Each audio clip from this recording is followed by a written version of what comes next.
طبقات کبریٰ کے اندر امام شعرانی نے اس بات کو لکھا کہ حضور سیدی غوث اعظم رضی اللہ تعالی عنہ آپ فرماتے ہیں کہ اللہ تعالیٰ کی بعض کتب کے اندر یہ بات موجود ہے.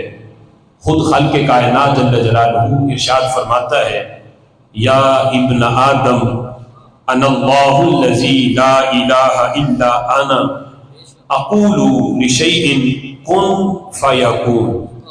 اللہ اپنا تعارف پیش کرتے ہوئے فرماتا ہے کہ میں اللہ ہوں، میرے سوا کوئی معبود نہیں، اور میں وہ اللہ ہوں، میری شان یہ ہے انا اقول لشیء، میں کسی چیز کے بارے میں کن کہوں، لفظ کن.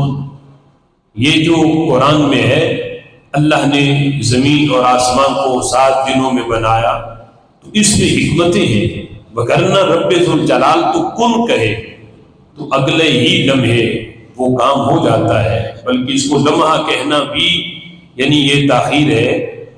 اللہ بنانے میں بھی لفظ کن کا محتاج نہیں، یعنی یہ بات سمجھانے کے لیے ہے کہ وہ کن کہتا ہے تو ہو جاتا ہے، کن فیکون، وہ کن کہے تو وہ کام ہو جاتا ہے. تو رب ذوالجلال فرماتا ہے میری یہ شان ہے.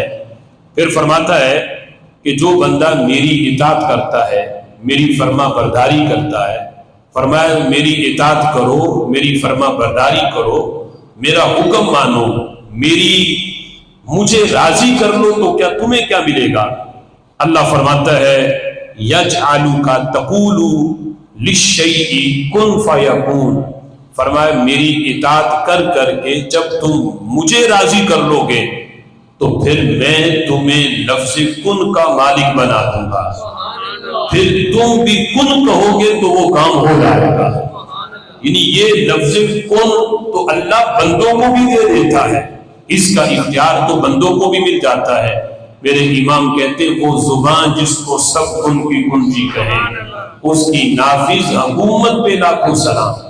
یہ وہی لفظ کن ہے، وہ زبان جس کو کن کی کنجی کہے اس کی نافذ حکومت پہ لاکھوں سلام. تو حضور سیدی غوث اعظم رضی اللہ تعالیٰ عنہ فرماتے ہیں کہ یہ تو اللہ کے بندوں کی شان ہے کہ کوئی اللہ کو راضی کر لے، اس کی اطاعت کر کے اس کی رضا پر پہنچ جائے، مقام رضا حاصل کر لے تو اللہ اس بندے کو لفظ کن کا اختیار دے دیتا ہے. وہ کن کہے تو وہ کام ہو جاتا ہے.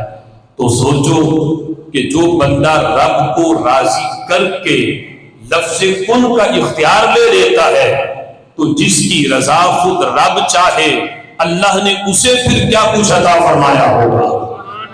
میرے امام کہتے خدا کی رضا چاہتے ہیں 2 عالم، خدا چاہتا ہے رضائے محمد.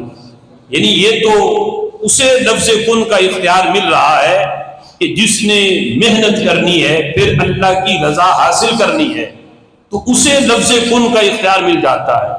تو رب جس کی خود رضا چاہتا ہے وَلَسَوْفَ يُعْطِيكَ رَبُّكَ فَتَرْضَىٰ، رب جس کی رضا چاہے تو خالق کائنات جل جلالہ نے پھر اسے کیا کچھ عطا کیا ہوگا.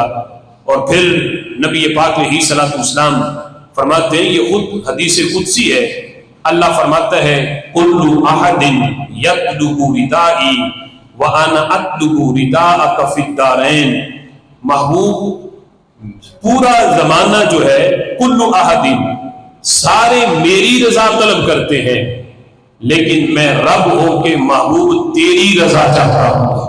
فی الدارین، دنیا میں بھی اور آخرت میں بھی مجھے تیری رضا مطلوب ہے. وَلَسَوْفَ يُعْطِيكَ رَبُّكَ فَتَرْضَىٰ، ان قریب تیرا رب تجھے اتنا دے گا کہ محبوب تو راضی ہو جائے گا. خالق کل نے آپ کو مالک کل بنا دیا.